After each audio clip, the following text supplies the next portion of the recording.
Doctor BR Ambedkar సచివాలయంలో CM Revanth Reddy అధ్యక్షతన జరిగిన కలెక్టర్ల సమావేశంలో నిజామాబాద్ జిల్లా కలెక్టర్ ఇలా త్రిపాఠి పాల్గొన్నారు. ఈ నెల 6 నుంచి జూన్ 12 వరకు 99 రోజుల పాటు సాగే ప్రజాపాలన ప్రగతి ప్రణాళిక అమలుపై ముఖ్యమంత్రి కలెక్టర్లకు దిశానిర్దేశం చేశారు.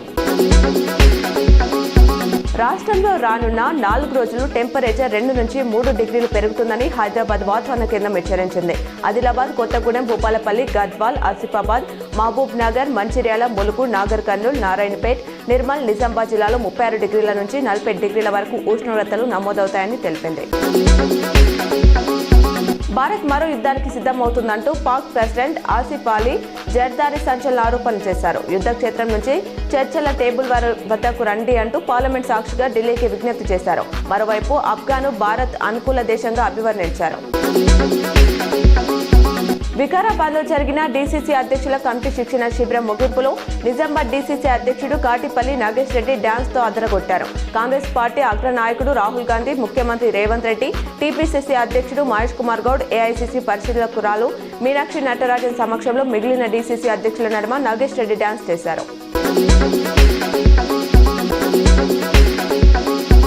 రాజ్యసభ అభ్యర్థుల ఎంపికపై చర్చించేందుకు CM Revanth Reddy TPCC chief Mahesh Goud నేడు ఢిల్లీ వెళ్లనున్నారు. ఇప్పటికే 16 మంది లిస్టును టీపీసీసీ హైకమాండ్కు పంపింది. దీనిపై ఏఐసీసీ చీఫ్ మల్లికార్జున ఖర్గే, అగ్రనేత రాహుల్ గాంధీ తదితరులతో చర్చించనున్నారు. ఆపై ఏఐసీసీ పేర్లను ఖరారు చేయనుంది.